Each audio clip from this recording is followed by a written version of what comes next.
Friends, Tumpa সোম রেসিপিতে সবাইকে স্বাগত জানাই। আপনারা কীরকম আছেন একটু জানাবেন কমেন্ট করে। আর যে যেখান থেকে দেখছেন আমার ভিডিওটি, খুব ভালো আছেন সবাই।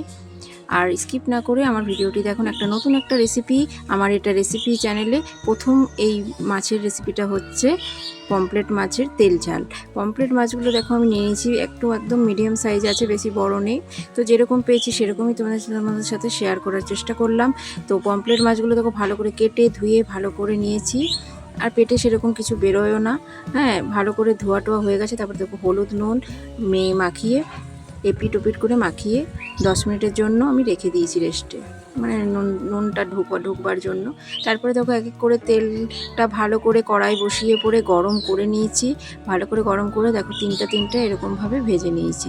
আর পমফ্রেট মাছ বেশি ভাজার দরকার পড়ে না, হালকা এপিট করে হালকা ভাজলেই হবে, হালকা ফ্রাই করলে। তো তোমরা এটা পমফ্রেট মাছের তেল ঝাল একটা রেসিপি যেরকম আমি রান্না করি, মানে বাড়িতে আমার মতন করে আমি এটা তোমাদের সাথে শেয়ার করছি।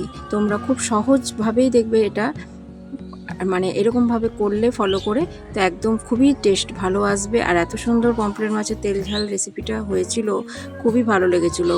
রোজ তো আমরা রুই কাতলা পোনা এগুলো তো খেয়ে থাকি, কখনো কখনো এরকম করে পমফ্রেট মাছ রান্না করবে, খুবই ভালো লাগবে, অসাধারণ লাগে টেস্ট, অন্যরকম মাছের একটা আলাদা আলাদা টেস্ট লাগে। তো সবগুলো দেখো আমি ভেজে নিয়েছি ভালো করে। দেখো একদম বেশি ফ্রাই করবে না, হালকা ফ্রাই করবে।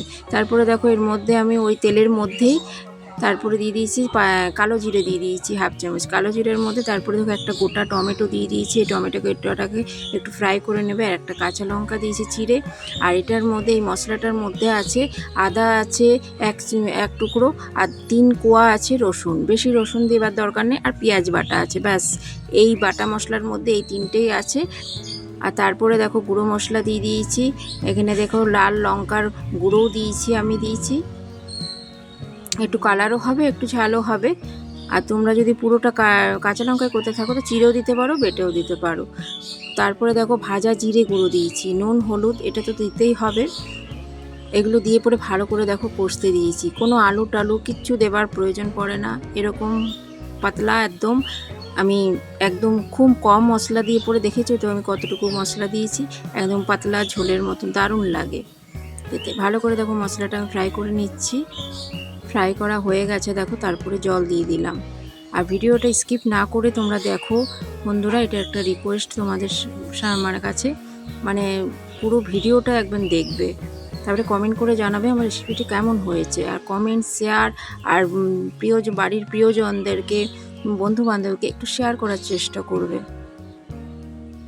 তারপরে দেখো এক এক করে আমি ঝোলটা ফুটে উঠেছে, তখন আমি মাছগুলো সব এক এক করে দিয়ে দিয়েছি। একটু 2 মিনিট শুধু আমি ফোটাবো মাছের সাথে, ব্যাস বেশি ফোটাবার দরকার নেই। এগুলো সামুদ্রিক মাছ তো বেশি ফোটা দেওয়ার দরকার পড়ে না। তো ভালো করে দেখো এটা হয়ে গেছে, আর কত সুন্দর কালারটা হয়েছে, আর খেতে তো দুর্দান্ত লেগেছে একদম। তারপরে দেখো আমার হয়ে গেছে, হয়ে পড়ে দেখো কত সুন্দর হয়েছে দেখতে, দেখো অসাধারণ লাগছে, তেমনি খেতেও অসাধারণ। এরকমভাবে একদম ফলো করে রান্না করবে। নমস্কার বন্ধুরা।